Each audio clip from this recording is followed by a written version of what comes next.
The Labour Party's chair and Shadow Equalities Secretary, Anneliese Dodds, says the party plans to overhaul the Gender Recognition Act. Dodds says the law is outdated and that Labour will make it easier for transgender people to transition, but will also defend spaces for biological women and give legal clarity for the providers of single-sex services. She also accused the Tories of using the issue to try and fire up a culture war and boost their electoral chances. So here to discuss the Labour plans, I'm delighted to be joined by the author and feminist Joan Smith. Joan, thanks so much for joining me. Now, given some of the treatment of, for instance, Rosie Duffield by members of the Labour Party, even in Parliament, a lot of people will be seeing this announcement from Anneliese Dodds and thinking, it doesn't really ring true. What do you make of it? I think that Labour's position on this has gone from absolutely terrible to not quite so terrible, right, which I suppose is an improvement. I know a lot of people are saying, you know, politicians are entitled to change their minds, and it's true, and it is good when people look at evidence and change their minds. What I would say is, what took them so long? I mean, I personally have been trying to talk to Keir Starmer about this for 2.5 years, and I'm a member of the Labour Party as well as being a writer, and he's ignored letters from me. I've actually talked to him, you know, face to face, and I tried to tell him about the kind of abuse that women in the party have faced. I was at a meeting not far from here in 2020 where women in the Labour Party had gathered to talk about the issue of women in sports and trans-identified males competing with women. And it was very close to Grenfell Tower, the actual building. And we had to get through a screaming mob to get into the building. Towards the end of the event, we could smell smoke, and it turned out that trans activists were letting smoke bombs off outside to make us think that the building was on fire. And this was within sight of the ruins of Grenfell Tower.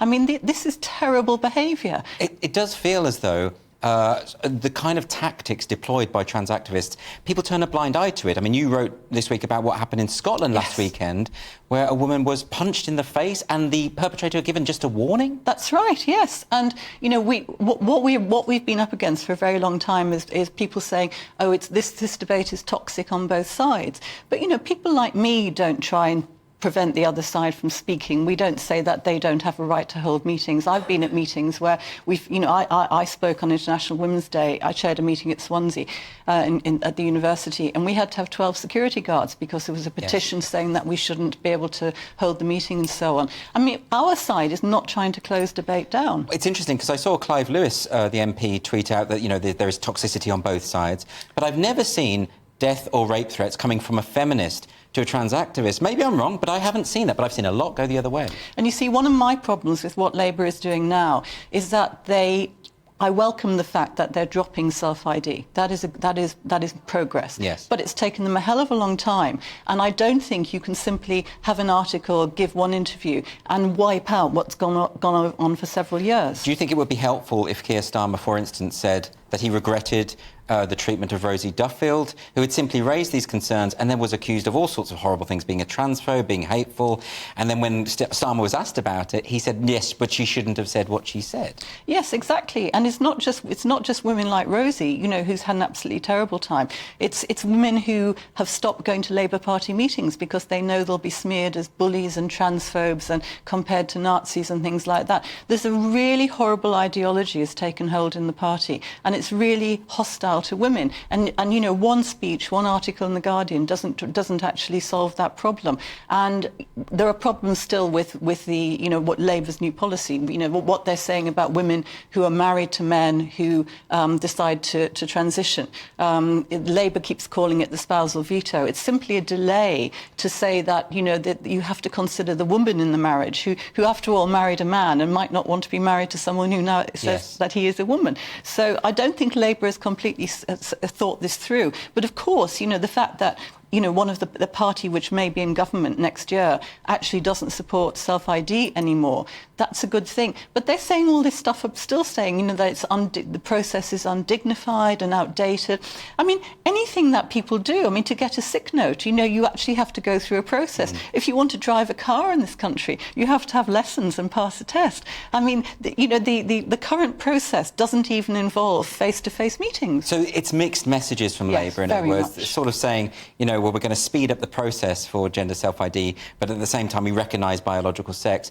Do you think they could just be absolutely clear when it comes to, you know, the fact that no human being has ever changed sex. That would be a good start, wouldn't it? Yes, I think that goes to the heart of the problem, that they're still presenting this as though it is actually possible. I mean, they are saying sex and gender are different, right, but they're not being absolutely clear that somebody who gets a gender recognition certificate still is not the opposite sex. And I think that actually has really messed up the whole debate, because there has been a premise in Labour for a long time that it is possible to change sex, and that has led people to make all kinds of assumptions that don't work, and it's affected policy.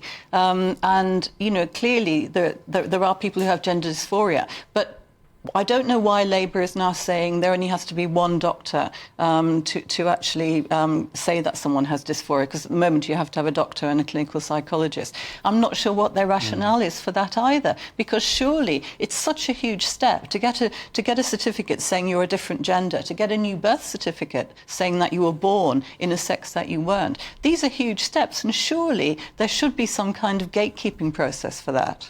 Why do you think it has taken so long for Labour to come around to this position? I mean, is it just simply from a kind of, a sense of compassion, wanting to be treating everyone fairly, not to be on the wrong side of history, but that they haven't quite understood the issues? Is that what it is?